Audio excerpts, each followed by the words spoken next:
Uma aunty, जी जी बोलिए। मैंने आपको कमरा ठीक करवाने को कहा था, फिर ये लाइट अभी तक खराब क्यों है? आपको पता नहीं निशा अंधेरे से डरती है। अब वो अंधेरे से नहीं डरती।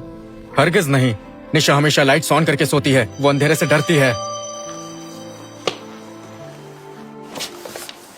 डरो मत निशा, मैं यही हूँ। अब से मैं हमेशा अपनी प्यारी सी गुड़िया के साथ रहूंगा और तुम्हें प्रोटेक्ट करूंगा। भैया मुझे बहुत डर लग रहा है, लाइट कब आएगी? डरो मत निशा, हम तुम्हारे लिए लाइट्स जला के रखेंगे। उमा आंटी, ये सब हो क्या रहा है? जब से निशा को स्टोर रूम में बंद कर दिया गया तब से उसका डर निकल चुका है। Store room? तारा तुम्हारे साथ कुछ लेने गई थी और तुमने उसे स्टोर रूम में बंद कर दिया। वो बीमार हो गई। मैंने नहीं किया। अब बहस करोगी? अब यहीं रहो, यहाँ रहकर देखो कि बंद कमरे में कैसा लगता है। चलिए। पापा, माँ, माँ, माँ, भैया, भैया, मुझे यहाँ अकेला मत छोड़ो, मुझे डर लग रहा है।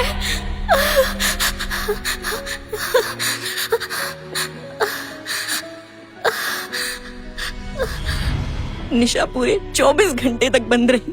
उसकी जान तक जा सकती थी, मौत के मुंह तक पहुंच गई। उसके बाद अंधेरे से क्या डरना? उस वक्त मैं बस उसे सबक सिखाना चाहता था, मेरा ये इरादा नहीं था। जब हम उसे अपने घर लाए थे तो उसको अपनी बेटी जैसे रखने का वादा किया था। हमने उसे पार्टी में भी सबके सामने कितना डांटा। निशा का फोन भी नहीं लग रहा। पूरे शहर में उसका हमारे अलावा कोई दोस्त या कोई अपना भी नहीं है। उमा आंटी, आपको पता है निशा कहाँ गई है? वो तो हर बात आपको बताती थी। निशा तो जा चुकी है, अब ये सब नाटक क्यों कर रहे हैं? क्या दिखाना चाहते हैं? उसने कहा था उसे कुछ वक्त अकेले रहना है, अपना बर्थडे अकेले मनाना है। नहीं, मैं उसे ढूंढने जा रहा हूँ। मैं भी चलूंगा। निशा नहीं चाहती अभी उसे कोई डिस्टर्ब करे। अगर आपको सच में उसकी परवाह है तो 3 दिन बाद निशा के लिए उसके 18th बर्थडे की सेलिब्रेशन करिए। वो जब वापस आएगी और देखेगी तो उसे बहुत खुशी होगी। आंटी सही कह रही हैं। हमें निशा से माफी मांगनी चाहिए। इस बार मैं उसे दुनिया की सबसे खुशहाल प्रिंसेस होने का एहसास देना चाहता हूँ। तो हम उसके वापस आने का इंतजार करते हैं। पिछले 2 साल से निशा बस यही इंतजार करती रही कि तुम लोग कब उसका जरा ख्याल करो। अब तुम लोगों को भी महसूस करना होगा कि इंतजार का दर्द क्या होता है। लगता है इस बार निशा हमसे सच में बहुत नाराज हो गई है। कबीर, तुम ज्यादा मत सोचो, कल तुम्हारी कॉर्निया सर्जरी है। जाओ आराम कर। कबीर, निशा जब वापस आएगी तब देखना, तुम्हारी आंखें ठीक देखकर कितना खुश होगी वो, है ना? बिल्कुल। निशा कहती थी कि वो बड़ी होकर अपने कॉर्निया वो तुम्हें दे देगी। निशा को तकलीफ पहुंचाकर ठीक होने का मौका मिलता तो जिंदगी भर अंधा रहना पसंद करता।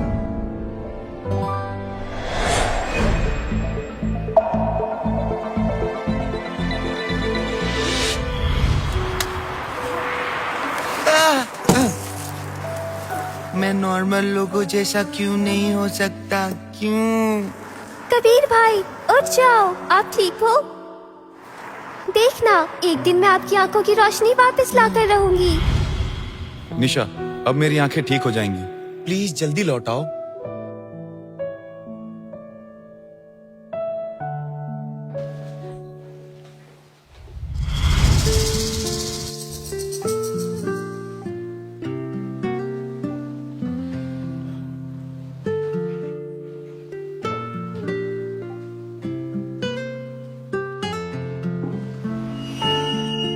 बधाई हो, कबीर की सर्जरी सक्सेसफुल रही।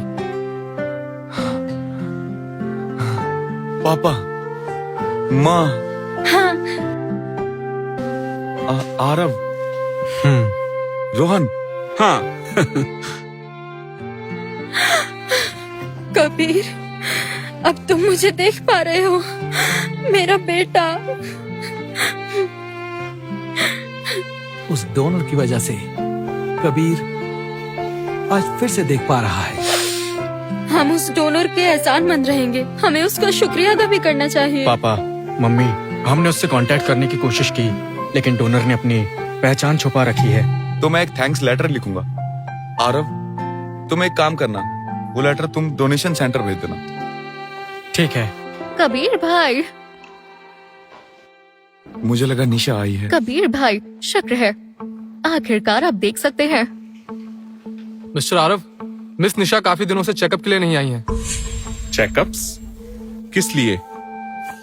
आपको पता है, मिस निशा को कंजेनिटल हाइपोग्लाइसीमिया है। ज्यादा बढ़ जाए तो गहरा शॉक लग सकता है या मौत भी हो सकती है। वो काफी दिनों से अपना चेकअप मिस कर रही हैं।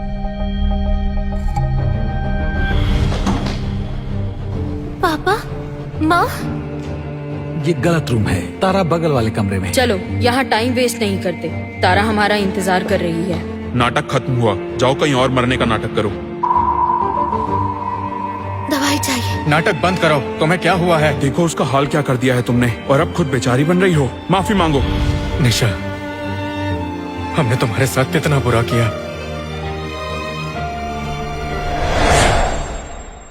हमारी निशा बीमार थी और हमें अब तक पता ही नहीं चला, और मैंने उसे कितना बुरा भला कहा। मैं बहुत बुरा भाई हूँ। शायद उसने इसलिए नहीं बताया ताकि हमें चिंता ना हो। गलती मेरी है, अगर मैं वापस ना आती। तारा, ऐसा नहीं है, हम सब ने उसे इग्नोर किया। जब वो वापस आएगी, हमें पिछले 2 सालों की भरपाई करनी होगी।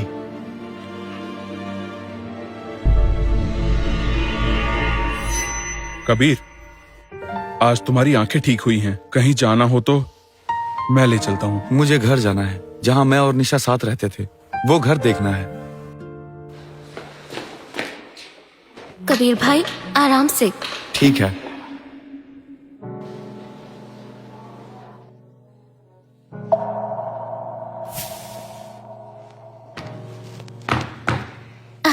अब कबीर भाई टकरा भी गए तो चोट नहीं लगेगी। निशा, ये क्या है? पेपर क्रेन्स बना रही हूँ। मेरी क्लासमेट ने बताया कि अगर 999 क्रेन्स फोल्ड कर लो तो विश पूरी होती है। अब आप देख पाओगे। ये बस कहने की बात है। नहीं, मैं करूँगी। जब पूरे हो जाएंगे तो उन्हें हमारे सीक्रेट बेस में रखूंगी। पर कौन सा बेस? हमारा सीक्रेट बेस। याद है जब हम छोटे थे तो हमारा निशा के साथ एक सीक्रेट बेस था। मुझे वो देखना है। माँ, पापा, तारा, हम कबीर को लेकर जाते हैं।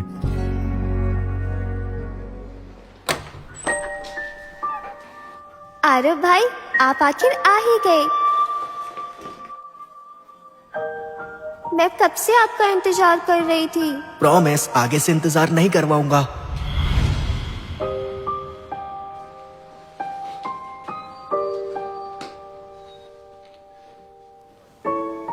ये छोटा सा रैबिट मैंने निशा को दिया था। ये तो वही बॉक्स लग रहा है जो हम अपने सीक्रेट बेस में सीक्रेट मैसेज के लिए यूज करते थे। हम भूल ही गए थे कि हमारा एक सीक्रेट बेस भी था। निशा ने कितने मैसेजेस लिखे हुए हैं। सिर्फ उसको ही ये सब याद रहा। उसने हमेशा हम सबको दिल में रखा, और हमने बचपन में मुझे ऑर्फनेज में छोड़ दिया गया। मुझे लगा मुझे कभी फैमिली नहीं मिलेगी, पर फिर वो लोग मेरी जिंदगी में आए। तब समझ आया कि प्यार का एहसास कैसा होता है। हमारे साथ घर चलो, अब से हम तुम्हारी फैमिली है। उनके साथ हर एक दिन सपना सा लगता था, बिल्कुल एक फेरी टेल। मुझे उन्होंने दुनिया की सारी खुशियां दी। निशा, मेरे लिए मेरी फैमिली के साथ ये बॉन्ड बहुत कीमती है, पर हर दिन थोड़ा डर भी रहता है। मेरे भाई मुझसे बहुत प्यार करते हैं। डर लगता है कहीं ये सपना टूट ना जाए। मेरे भाई मेरी जिंदगी के लगभग हर फर्स्ट एक्सपीरियंस का हिस्सा रहे। वही है जिन्होंने मेरी जिंदगी में रंग भरे। मेरा पहला स्टेज परफॉर्मेंस, मेरा पहला हेयर ट्रीटमेंट, पहली बार वेडिंग ड्रेस पहनने का एक्सपीरियंस। मेरे भाइयों ने मुझे प्यार का मतलब सिखाया। मैं भी उनका दिल से ख्याल रखने की कोशिश करती हूँ। आरव भाई हमेशा बिजी रहते हैं और अक्सर ठीक से सो नहीं पाते। उम्मीद है मैंने जो लैवेंडर सैशे बनाया उससे वो रिलैक्स हुए हो। रोहन भाई का पेट ठीक नहीं रहता। मैंने बहुत रेसिपीज पर रिसर्च की ताकि उनका डाइजेशन बेटर हो।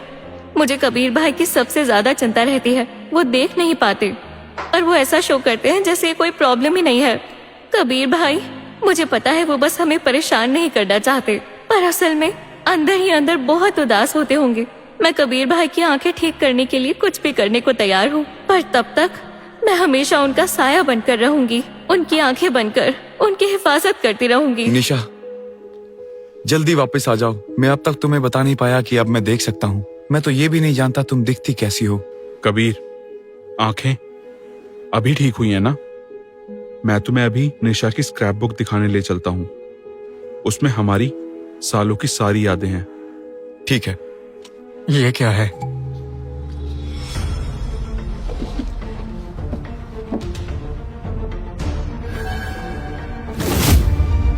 तारा मैडम, ये चीजें मत फेंको। एक नौकरानी मुझे रोकने की हिम्मत करेगी? वो तो जा चुकी है, फिर ये चीजें क्यों संभाल के रखे? ये चीजें निशा की आखिरी निशानियां हैं। मैं रिक्वेस्ट करती हूँ, इन्हें प्लीज मत फेंको।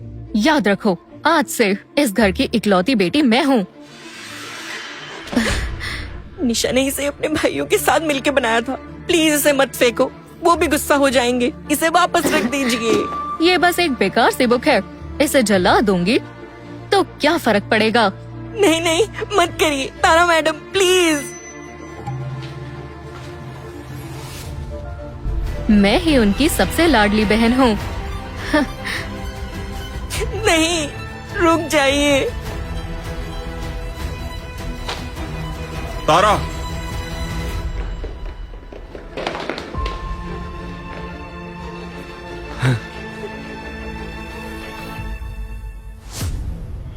देखो, मेरी पूरी एक स्क्रैप बुक खत्म होने वाली है। इसमें हमारी सारी प्यारी यादें हैं, बचपन से लेकर अब तक की। निशा, थकी नहीं क्या? बिल्कुल नहीं। इन फोटोज को देखकर लगता है जैसे वो खुशहाल पल फिर से जी रही हूँ। तो अब से मैं तुम्हारी मदद करूंगा। जब हम बूढ़े हो जाएंगे, इसे खोलकर यादें ताजा निशा, करेंगे। इस स्क्रैप बुक को बहुत संभाल के रखना। तुमने इसे जलाया क्यों? इसमें निशा के साथ 12 सालों की यादें हैं। तुमने सब बर्बाद कर दिया। बस एक स्क्रैप बुक ही तो है भाई। आप सब तो उससे रिश्ता तोड़ चुके हैं। वो अब आपकी बहन नहीं है। अगर आप चाहें तो हम मिलकर नई स्क्रैप बुक बना लेंगे। तुम निशा नहीं हो। अगर निशा की चीजों को फिर हाथ लगाया तो तुम्हें कभी माफ नहीं करूंगा, समझी? माँ,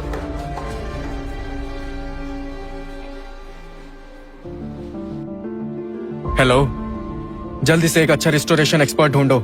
कोई फायदा नहीं, ये ठीक नहीं हो सकती। जब निशा वापस आएगी तो स्क्रैप बुक को इस हालत में देखकर उसका दिल टूट जाएगा।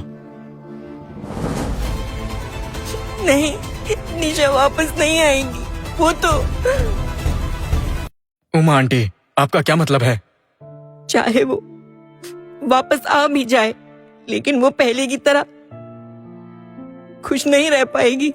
क्यों नहीं रह पाएगी? निशा लौटेगी तो उसे हम दुनिया भर की खुशियां देंगे। ये तो एक स्क्रैप बुक की बात है ना। मैं ऐसी 100 बना दूंगा, 1000 बना दूंगा। इस बार अपने प्यार में कोई कमी नहीं आने देंगे, सच्ची। पहले हमने बेवकूफी की, पर अभी वक्त है उसे मनाने के लिए। हम एक पल भी जाया नहीं करेंगे। उसे महसूस कराएंगे कि हमें उसकी कितनी परवाह है। जब वो वापस आएगी तब हम साथ में एक फैमिली फोटो लेंगे। हाँ, याद आया, मैंने निशा से वादा किया था कि सेलिब्रेशन के बाद मैं उसे मफिन जैसी कैट गिफ्ट करूंगा। वो आती ही होगी, मैं अभी लेकर आता हूँ। बिल्कुल वैसी कहाँ से मिल पाएगी? मैं फोटो लेकर हर पेट स्टोर में ढूंढूंगा, जरूर मिल जाएगी। उसकी फोटो है क्या? नहीं, पर मुझे पता है कहाँ मिलेगी।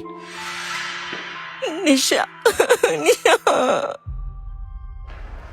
इतनी सारी वीडियोस हैं, कैसे ढूंढे? एक एक करके ढूंढो। तारा निशा को कैसे मार सकती है? बदतमीज लड़की, अडॉप्टेड हो, याद रखो। हमारी फैमिली ट्रिप में मत घुसो। तारा प्लीज, मुझे भी साथ आने दो। मैं काफी वक्त से फैमिली के साथ घूमने नहीं गई। वो सिर्फ मेरी फैमिली है। बेहतर होगा तुम अपनी औकात में रहो। ज्यादा चिपकने की जरूरत नहीं है। तारा, निशा, चलो चले। भैया, मैं इस बार नहीं चल रही, आप एंजॉय करना। हमेशा मूड स्पॉइल करती हो। हम तुम्हारा इंतजार कर रहे थे। छोड़ो, क्या लगा था तुम्हें साथ चलने के लिए मनाएंगे? तारा, चलो। मजे करेंगे।